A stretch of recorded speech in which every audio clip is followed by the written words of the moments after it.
One, two, three. Welcome everybody to Apron Bump's episode 19.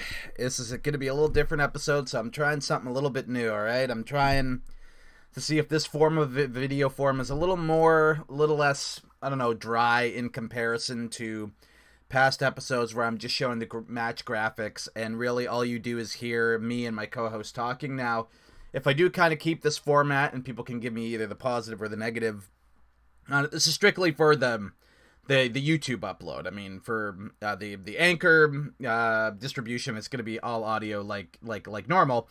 But when I upload this podcast to YouTube, I do a video form where it just kind of goes from, the Apron Bumps logo to all the match graphics for the matches that are being predicted and the matches being reviewed, or like pictures of the different stories that we've been covering on this show. And now I'm going to try a little different thing. I've got OBS kind of all set up. I did a live reaction to the Smash Brothers news from this week, and I'm going to try and do it kind of this form and see if it's a little bit more personable. You can kind of see me talking and kind of engaging, and it's kind of like a vlog, a really long vlog talking about wrestling, essentially, is what it's going to be. So it's an interesting episode. So I'm trying this out for the first time, and for the first time in nearly 20 episodes, both of my co-hosts are unavailable for this prediction show.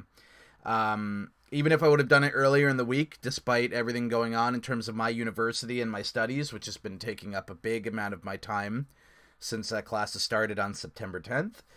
I tried negotiating with the guys. Gabe is currently traveling home from his duties. He's been doing military training and assorted stuff.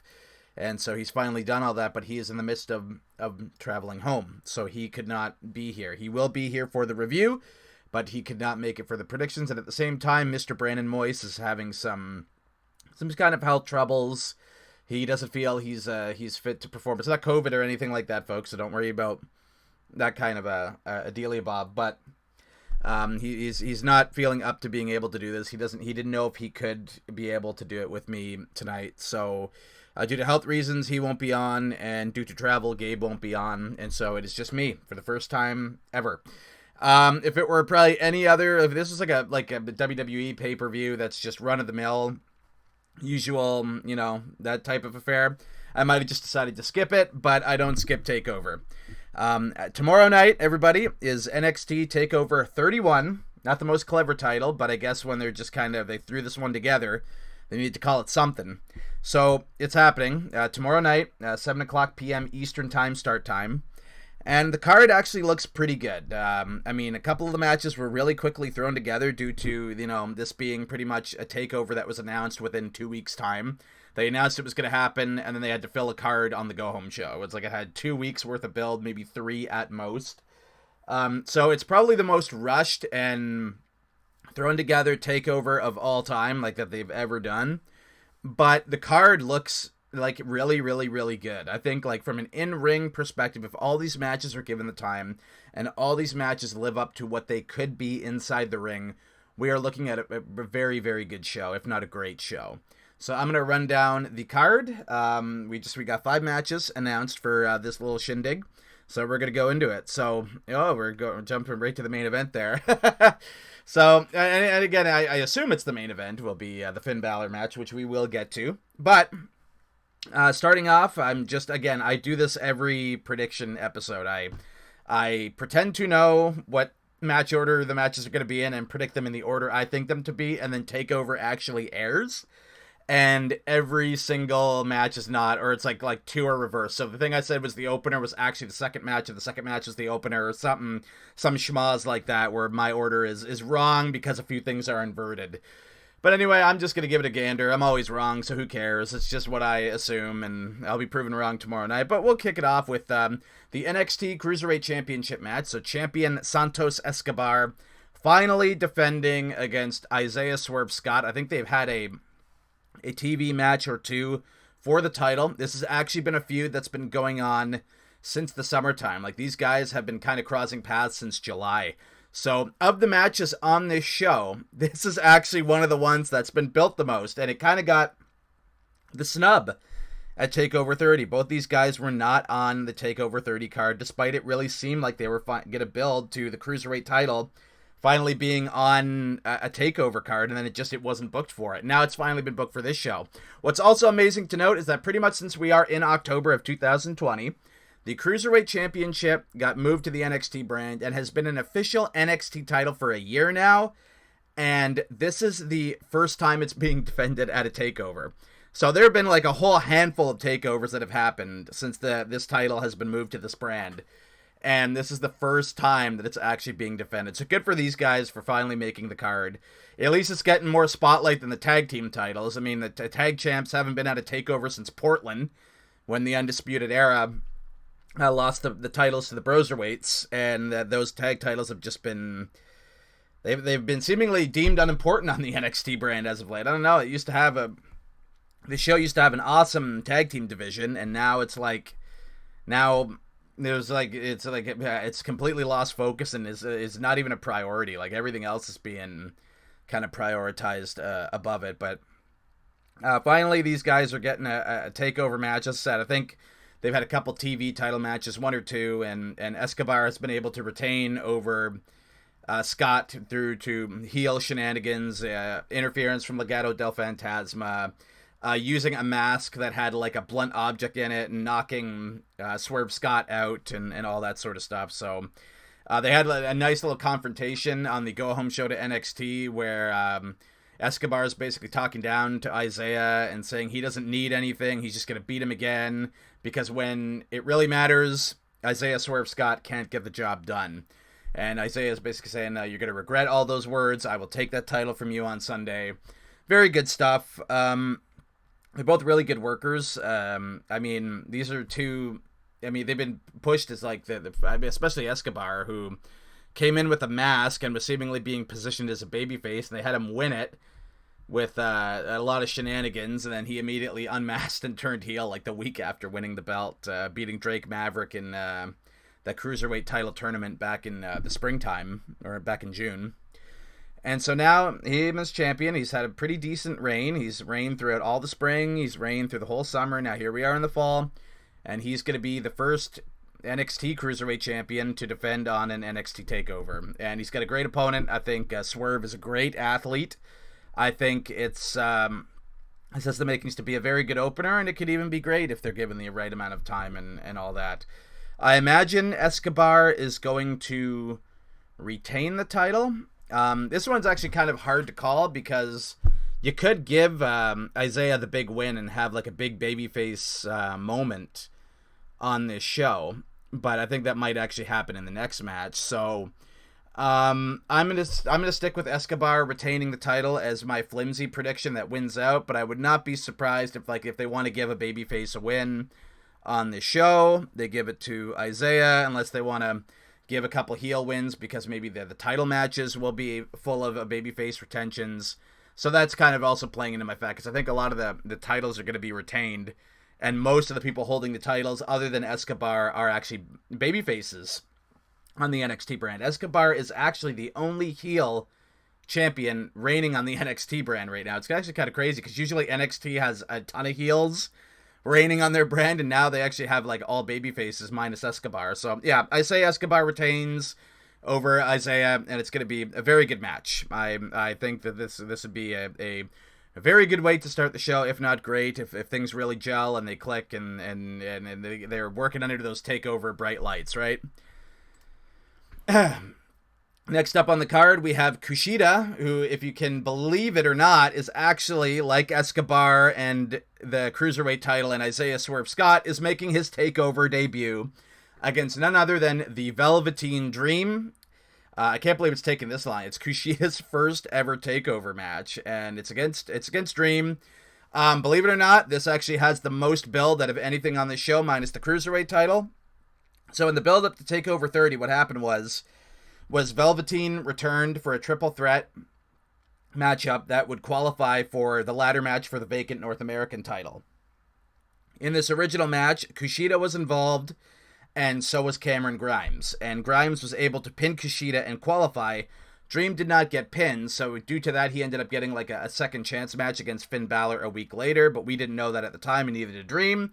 So for losing the match, essentially, and costing him a spot in the ladder match, Velveteen basically turned heel and viciously attacked Kushida after the match and just laid him out. And that was, we thought maybe just a one-off sort of thing. And then we end up going to TakeOver 30. Dream doesn't win the ladder match. Kushida's not even there.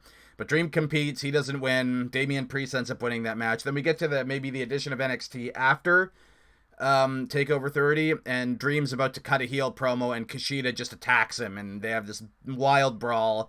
And Kushida kind of whoops Dream's ass around ringside. And throws him into the post. And just gets the revenge for Dream beating the shit out of him a few weeks prior, and they've just kind of been attacking each other and brawling back and forth, and now it's led to a match between them. But what's surprising about this is, like, this is just a singles match. It's just a one-on-one matchup with a feud with this much, like, you know, like, bad blood. I know it's not as big of a peak as it could be, and I know it's the first match in a feud, but it's been about them, like beating each other up on the outside and attacking from behind in Dream's case, and Kushida battering him with like, you know, mighty vengeance. And just for them to have a singles match after, you know, those type of big conflicts is just, I was thinking maybe a street fight or something, because this is a card that has all singles matches. All 5 matches are just regular wrestling matches. Now that could always change when we go into the show, but usually NXT does what it does. If they have a bunch of singles matches booked, they're just going to do a bunch of singles matches.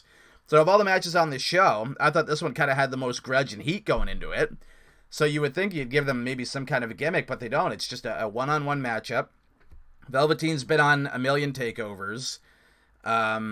It's interesting. It's like they don't want to not keep him on the show, but they're, due to what happened and the allegations against him, kind of pretty much, they obviously didn't blackball him, but it soured pretty much like a lot of the fan base on Velveteen. And so, like, in reaction to that, they decided to turn him a heel, which, yeah, that makes it good. That seems like you're trying to get heat off of him being seen as a bad guy in real life, so now we're going to make him a bad guy character. And you could tell that they don't want to push him for any type of title because of that, but they still want him to get heat, and they still want to use him because they value him, but they know he's tainted. And so here he is in the mid-card feuding with Kushida. And I don't know.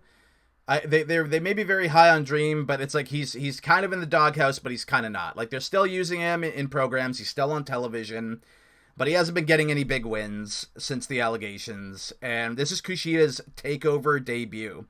Dream's been on many takeovers. This is not his, you know, I don't think he benefits from winning all that much, especially if they're just going to keep him stagnant due to, you know, kind of him wreaking his reputation for everybody. And now nobody really, you know, everybody doesn't even think he should be hired or be under contract, let alone performing on TakeOver. And it's Kushida's big moment. Like, this is his first time competing on the TakeOver stage. He's been with NXT, I think, gosh, it's got to be at least over a year now that he's been performing for NXT.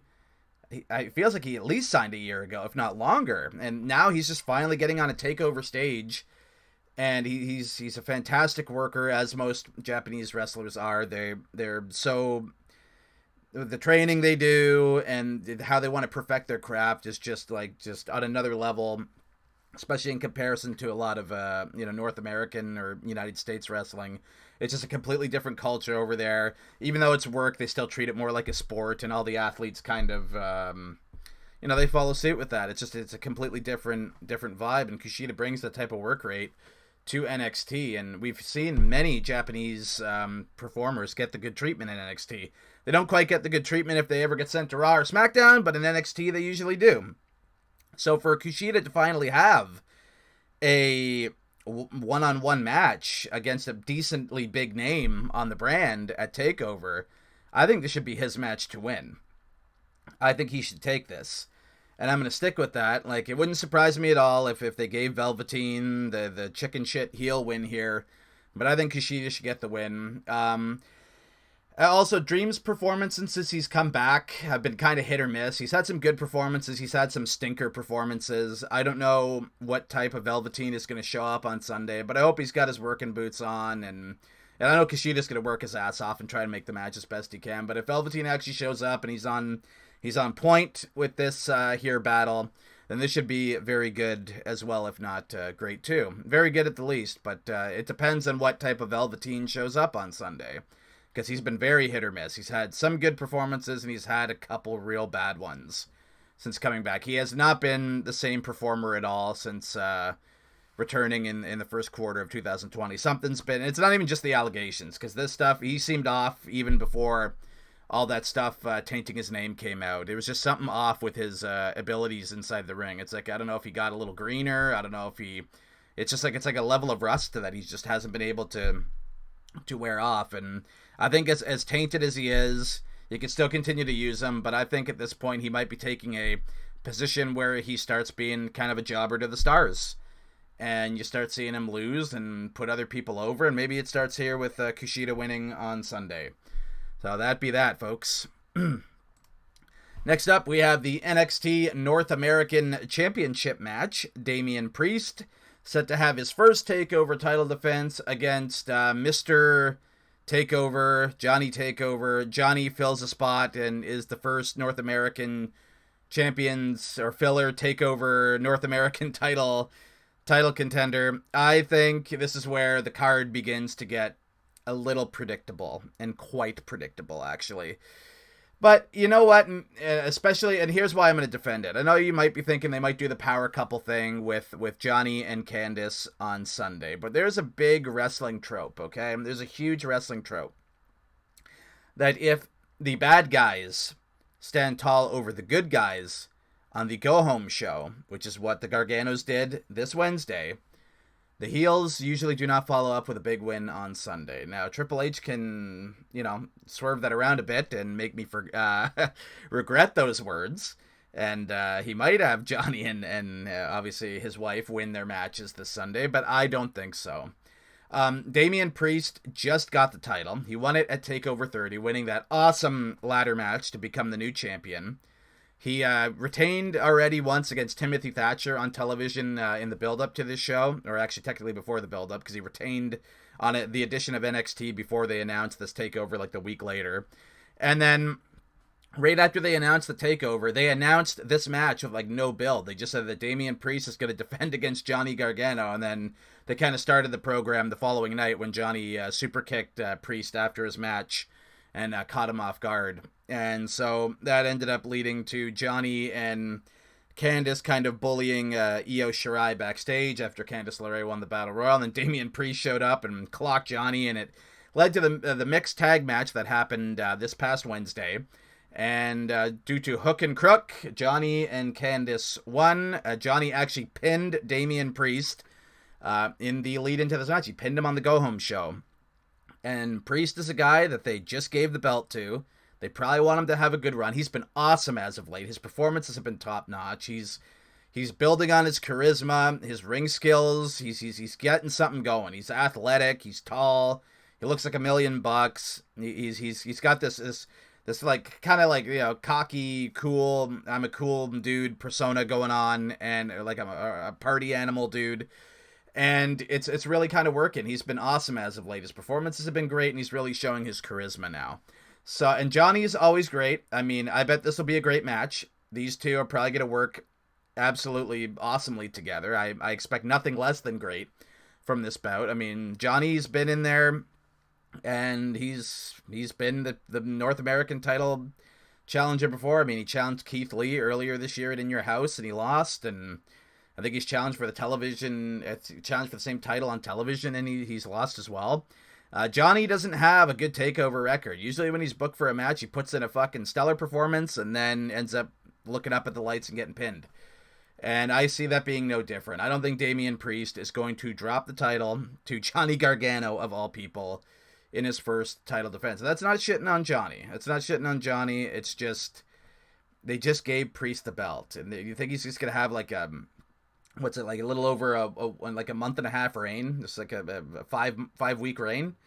I don't see it, but I expect the match to be great. It may be kind of predictable in my opinion, but in the ring as a match, it should be very great, even if it may have the least build out of anything. Well, I guess mostly all the, funnily enough, all the big title matches have a lack of build going into them, which is kind of wild. This one, and then of course what we're going to talk about in the penultimate and main event spot. But yes, it should be a great match nonetheless. But I fully expect Damien Priest to retain in the end.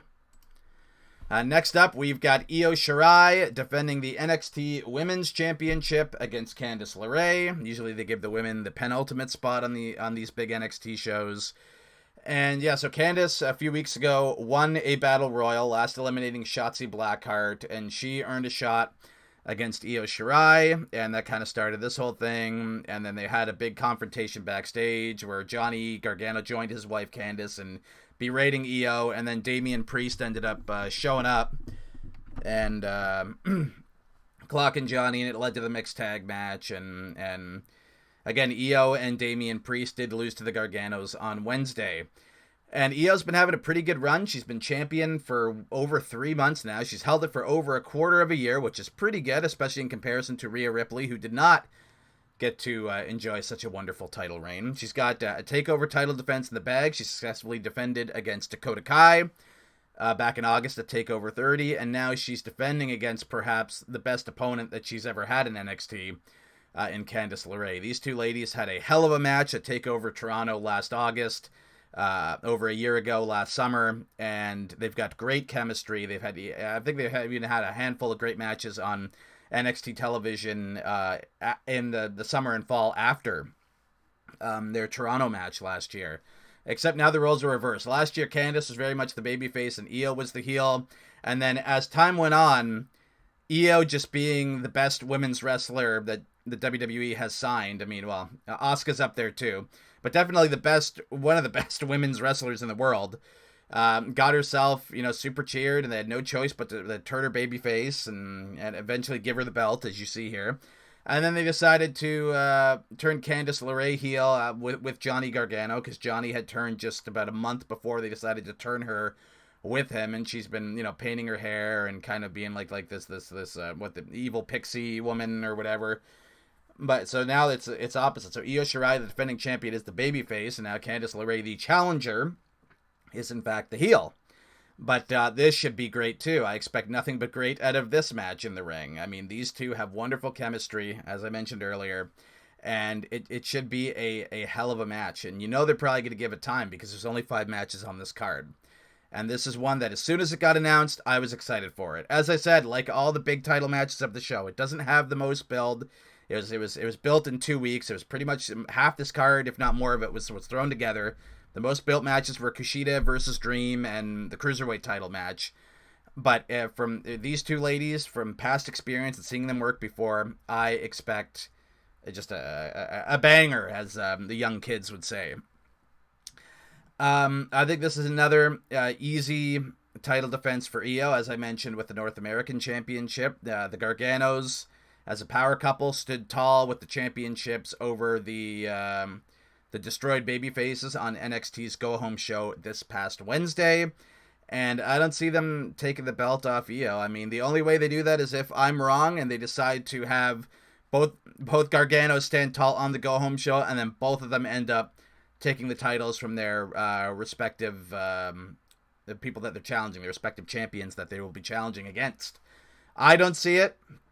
I don't think it's going to happen, but, Triple H could pull a fast one on me and that happens. I'm going to stick with Io Shirai retaining the title over Candice LeRae in what it should be an absolutely fantastic matchup. So we go from the penultimate to now the main event of this show, which is, I'm assuming, going to be Finn Balor defending the NXT Championship against Kyle O'Reilly. And this match is the one that I am looking forward to the most. This has all kinds of potential to be one of the best matches in NXT for the whole year. I know how good Kyle is. Finn's been on another level since coming back to NXT. He's just been having stellar matches on every takeover he's had. He just won the belt back, winning it because of Karrion Kross having to forfeit the title right after winning it due to injuring his shoulder in the match where he won the title. So they had to vacate it, and Finn ended up defeating Adam Cole, Kyle O'Reilly's Undisputed Era stablemate, to become the new champion and win the vacant title. So now we've gotten to a point where they did a gauntlet match a few weeks ago that Kyle O'Reilly was involved with. Bronson Reed, Cameron Grimes, Kushida, and Timothy Thatcher were also involved. And Bronson Reed eliminated Kushida with help from Velveteen Dream. So that's another thing I can add to the Dream Kushida thing. I forgot about that. Velveteen Dream actually cost Kushida the gauntlet by getting him purposely to be the first man eliminated. And then Kyle pretty much pinned everybody else. And he was the first man to start with Kushida, and he was the last man standing at the end. He got rid of everybody after that. He got rid of Bronson Reed.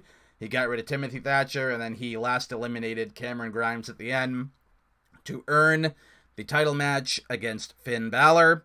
And I'm assuming that, I mean, it's got to be the main event, right? Like, what's going to main event over the NXT title? The only time the NXT title has been the main event was when they decided to do Dream and Cole in a cinematic match back in June and In Your House.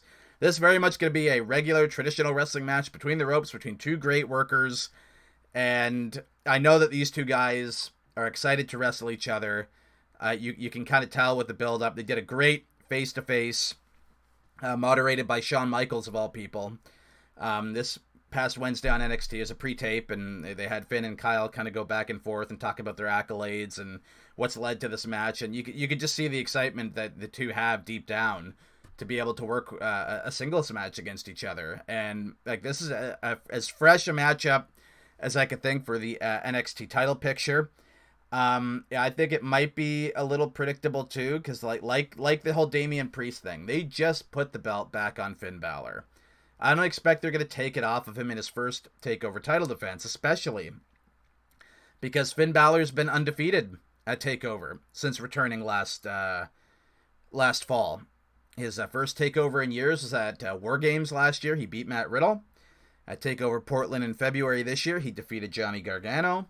At TakeOver In Your House in June, he defeated Damien Priest. And then in the opener of TakeOver 30 that just happened in August, he defeated Timothy Thatcher.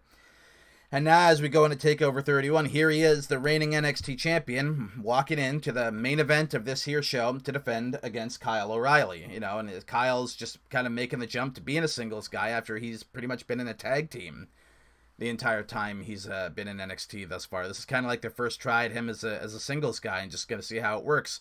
But he's making it work. He's been a killer babyface on the last two TVs leading up to this match. Killer babyface in the Gauntlet, surviving to the end, and a killer babyface and talking about how he's worked his entire career for this. And like everything that he's ever done has led to this title match against Finn Balor at NXT TakeOver 31.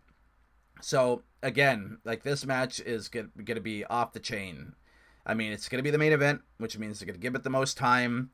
Finn Balor and Kyle O'Reilly, two guys who know how to work with a whole lot of time and to keep you invested and to keep you on the edge of your seat. And the good thing about this is, as much as I'm convinced about Finn Balor winning, it's the uncertainty of this match, too. It's like, well, they're pushing Kyle as a single, so what if they do give him the title? What if they do a thing where they give Kyle O'Reilly the belt, and now Adam Cole gets jealous that his stablemate is now the champion that he used to be, and he's got to watch this guy with the belt that he used to have. You know, they could go that way. I don't think that they will, or whatever, but I think that there is that thought that looms at the back of people's mind when they see this match booked. They think, oh, maybe Kyle is going to get the job done. Maybe, you know, because they're testing him as a single. What if they go all the way with him? You know, those thoughts are going to be looming to a lot of people who go into that show tomorrow night and when they see this match. And I think more than anything else, people know that it's going to be a great match. I think people know that it's probably going to, if it's given the right amount of time and the guys are on point, which, when is Finn Balor not on point? When is Kyle O'Reilly not on point? They're two of the best guys that are on the NXT brand from, you know, between the ropes perspective. How could this match be anything less than great when it's for the biggest prize of the brand? This is a fresh main event, and I very much look forward to it. But in the end, much like all the big title matches, I expect a clean title win from Finn Balor. I don't see his first loss at a TakeOver being for the main championship that he just won to a guy who they're just trying to test as a singles guy who's been pretty much confined to a tag team throughout the majority of his NXT run until now. But I expect great things. This is the match I'm looking forward to the most. And that wraps up this here NXT TakeOver 31 card. Yeah, so we got through it, folks. We got through it, and I'm really looking forward to the show tomorrow night. It's exactly 24 hours away, or a little under that. As of this recording, it is 7:06 p.m. I'm sure you could probably see that if all my desktop is showing, which I'm pretty sure it is on this wonderful little display, just capture display that I have going on OBS. So yeah, I want, and then after the show, it just kind of makes you wonder where they're gonna go with everything in NXT going forward. You know, if all the main, if I expect all the main champions to retain as they do, so Finn Balor retains, Io Shirai retains, and Damien Priest retains, then what exactly do they have for the champions going forward? I wonder. That's also an important question. I think for at least Finn's and Io's case, I guess we'll find out for one of them come tomorrow night. There have been a few vignettes in the build-up to the show where a former NXT star who had been a former champion, either the NXT champion itself or the women's champion, they're kind of keeping it ambiguous, but it's not like a former tag champion or a former North American champion. It's somebody who either held the NXT title before or held the NXT women's title before. Somebody who is a former champion who went to Raw and SmackDown, whomever it is making their comeback to NXT, and they're coming back to, quote, go after what used to be theirs, or reclaim what was once theirs and make it theirs again. And the date that their return is the date of the show, tomorrow, October 4th, 2020. So it makes you wonder who it could be. Again, I heard a lot of ideas. I heard that it could be Bobby Roode making his comeback to NXT. He just returned to Raw on Monday in the main event against Drew McIntyre. So if he's working Raw, I don't think he's just going to, show up at TakeOver. I think he's confined to Raw. Still teaming with Dolph Ziggler. And then I thought to myself, personally, I'm like, well, Samoa Joe just got taken off commentary abruptly for no reason, despite killing it on commentary on Raw every week. So it got me thinking, well, he got taken off and these vignettes started airing. Maybe it's Samoa Joe. Well, what happened also on Raw this week? Samoa Joe is back in the Raw commentary table. So it's, I find it, I'm kind of a little aghast. I've heard a lot of people say Bo Dallas because he hasn't been doing anything. And I didn't even think he was under contract still, but apparently he is. And, but I just don't think so. Like, Bo Dallas is going to be this big bike, like the guy's on a bicycle. It's like, it's kind of like Cyberpunk. It's like it's going to be Bo Dallas's new character. I just can't see Bo Dallas being this big mystery returning former champion. I mean, it could be. It's a good guess because he really hasn't been doing anything. He's not on Raw or SmackDown. He's still under contract. He's not even on NXT. He's just, I guess he was just collecting a paycheck, I guess. But people have been saying him. People were saying Bobby Roode. But as I said, it looks like it could be, they have a digital male voice and a female digital voice, and they have like them shattering a glass case, which features both the NXT and NXT Women's Championships in it. So it could very well be a female too. But like there's not many in that pool. Like Charlotte's injured. Paige is retired. Let's go through the NXT Women's Champion, shall we? So Paige is retired. Charlotte's out for a long time. Bayley and Sasha are involved with the SmackDown Women's title and are perennial parts of the SmackDown roster. Asuka is a perennial part of the Raw Women's roster. She's the Raw Women's Champion. I don't know if Ember Moon's cleared to come back. Maybe it's her if she's cleared, but I heard that her leg is giving her a whole heaping big amount of trouble and that she might not be able to come back, but I haven't heard. I guess it could be her, maybe, to come after Io in the women's title, freshen her up and give her something to do since they did nothing with her on Raw. And then after that, you got Shayna Baszler, who's very much in a women's tag team championship reign with Nia Jax. And then last of all, you got Kairi Sane, who is no longer with WWE. So really the only woman who I could think of that's not doing anything, that's not like, and is still in the company and can compete if she can, is maybe Ember Moon, but I don't even know if she can. I'd heard that her Achilles might be career ending, and I mean, That was the last I heard. It was not confirmed or like 100%. She's like, yeah, my career is over. She assumed that like it could be like the potential was there that her career could be over, but she's like the only woman. Because Kairi Sane's gone, and pretty much all the other former women's champs are doing something or they've retired or they're out of action. So I don't know. Like literally, Ember Moon's like the only one who's not on WWE television doing something, and also who's not officially retired. But she's also technically still out of injury like Charlotte is too. So I don't really know. With the NXT men's title, I guess Bo Dallas is a decent guess, but I have no idea. Like who was a big enough name that, like, again, Bobby Roode came back on Raw, Joe's back on the commentary table. You know, your guess is as good as mine. Whoever you think it might be, leave it in the comments below. So everybody, you can obviously listen to this bad boy on Anchor if you enjoy that type of thing. If you like listening to podcasts on any of your favorite platforms and devices, we are on Anchor. You can listen to us from the Anchor platform itself, but of course, we are also available on Anchor's associate platforms, affiliate platforms, people, of course, because we are now on Apple Podcasts. It just happened back in August. We got added to Apple Podcasts, but we're also on Breaker, Google Podcasts, Overcast, Pocket Casts, Radio Public, Copy RSS, and my personal favorite of all streaming podcast platforms, that being Spotify. You can listen to us on Spotify, people. We've been on Spotify since March. And, you know, if you are not from the Anchor or the usual podcast platforms and you found this video through the algorithm or, you know, searching other people's takeover predictions and you enjoyed my little commentary and what you've seen and heard, give that subscribe button a nice little subscribe. Me and my co-host usually do all predictions for NXT Takeover events, AEW pay-per-views, the 4 that they do a year, and the WWE Big 4 pay-per-views, and a couple B shows that get more billed to them, like Money in the Bank, for instance. But then other than that, we mainly do Royal Rumble, WrestleMania, SummerSlam, and Survivor Series. Maybe with Money in the Bank or another B show that they kind of, you know, try a little more with than, say, all the other, you know, shows that they don't try a whole lot with. There was one exception, though. So we were supposed to do an all-out review. We ended up not doing it because of scheduling conflicts. Brandon and I just couldn't get a good time going, and then I had to get prepared for university.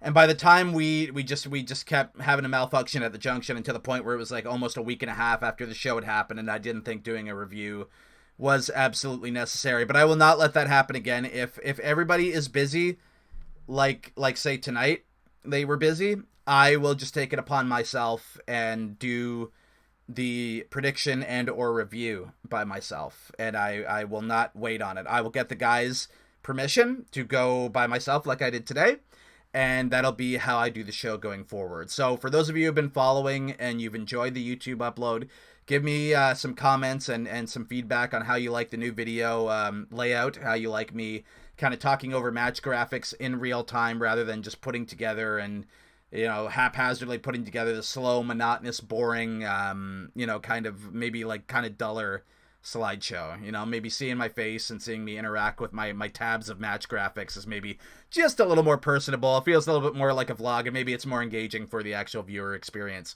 So that's it for me, folks. I am going to Spanish fly on out of here, and me and Gabe will see you, and you can hear from us again when we do the Takeover 31 review sometime in the first half of next week. So between Sunday and Wednesday, folks, will be the next time you see and hear from me, and you'll get to hear from Gabe as well. So good night, everybody.